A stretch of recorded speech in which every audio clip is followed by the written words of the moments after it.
Jadi pembahasan pertama ada pengertian pluralisme antar agama. Pluralisme agama yaitu seseorang yang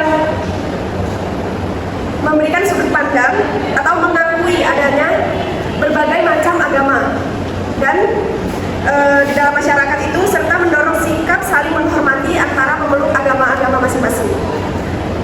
Tidak saling menjatuhkan antara agama yang lain dan tidak saling merasa benar dengan agamanya sendiri. Kemudian pluralisme agama ini menekankan sikap toleransi, saling memahami, damai dan saling menghargai. Selanjutnya, Oke, di sini saya akan menjelaskan faktor dan penyebab konflik antar agama. Di sini ada beberapa, yaitu yang pertama kurangnya pemahaman antar agama, dan yang kedua yaitu fanatisme berlebihan, yang ketiga kepentingan politik dan kekuasaan, yang keempat yaitu ketimpangan sosial dan ekonomi, kelima penyebaran informasi yang salah, dan yang terakhir yaitu kurangnya penegakan hukum. Di sini akan saya jelaskan satu persatu. Yang pertama yaitu kurangnya pemahaman antar agama. Kurangnya pengetahuan tentang ajaran agama lain dapat menimbulkan kesalahpahaman dan prasangka negatif, yang dimana mungkin suatu permasalahan itu bisa diselesaikan secara baik-baik, namun antara agama satu dan agama lainnya kurangnya pemahaman di agama tersebut, maka terjadilah konflik itu. Yang kedua itu fanatisme berlebihan, di mana sikap menganggap agama sendiri paling benar. Misalnya di agama dia sendiri, dia menyebutkan agamanya lah yang paling benar dan menyalahkan agama-agama lain, dan ini bisa menjadi sebuah faktor penyebab konflik. Selanjutnya itu kepentingan politik dan kekuasaan. Isu agama sering dimanfaatkan oleh pihak tertentu untuk mencapai tujuan. Misalnya ada salah satu partai yang menjunjung salah satu agama dan yang agama lain menjadi tidak senang atau lain sebagainya, sehingga terjadilah konflik-konflik yang tidak diinginkan. Selanjutnya yaitu ketimpangan sosial dan ekonomi. Perbedaan tingkat kesejahteraan dapat menimbulkan kecemburuan sosial yang kemudian dikaitkan dengan perbedaan agama. Contohnya di mana salah satu agama mungkin terkenal dengan banyaknya kekayaannya, atau dari tingkat kesejahteraan mereka di salah satu agama sangat sejahtera, dan di agama lain banyak mayoritas yang tidak sejahtera, sehingga terjadilah konflik-konflik antara agama satu dan agama lain-lainnya. Selanjutnya yaitu penyebaran informasi yang salah.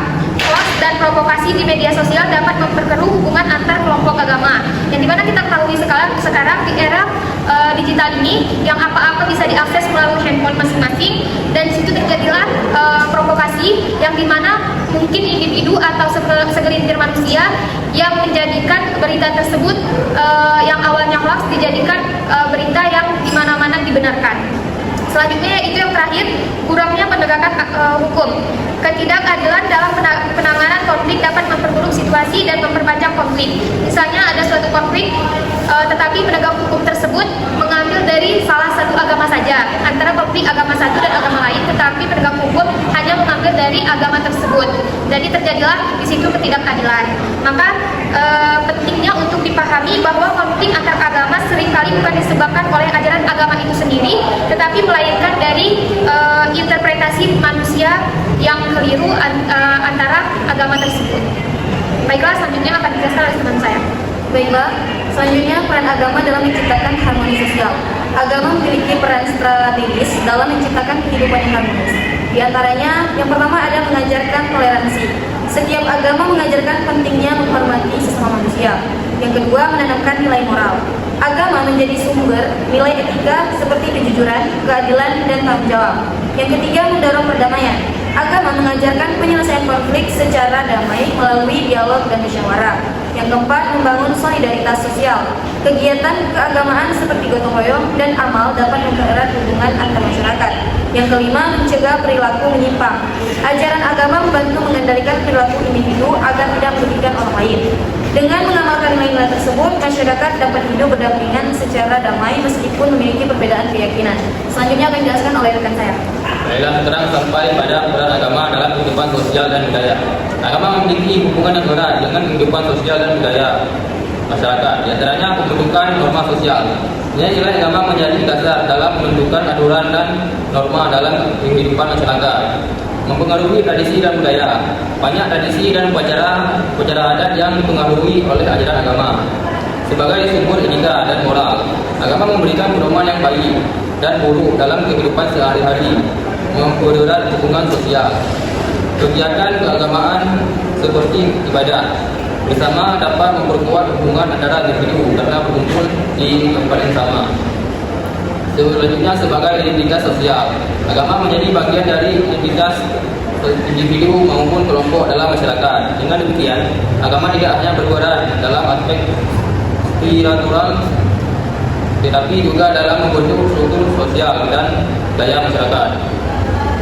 Baik, kesimpulannya adalah pluralisme agama merupakan fenomena yang nyata di dalam kehidupan sehari-hari, terutama di dalam kehidupan masyarakat modern. Jadi, keberagaman beragama ini bisa menjadi konflik bagi masyarakat, bagi antar masyarakat satu dan masyarakat yang lain apabila tidak memiliki nilai-nilai toleransi. Namun apabila seorang masyarakat tersebut memiliki nilai toleransi, saling memahami, menghormati, itu akan menjadi suatu kekuatan untuk menjadi masyarakat yang lebih maju. Namun, agama memiliki peran penting juga di dalam kehidupan sosial dan budaya. Hal ini dapat menjadi pedoman moral bagi masyarakat apabila seorang masyarakat itu memiliki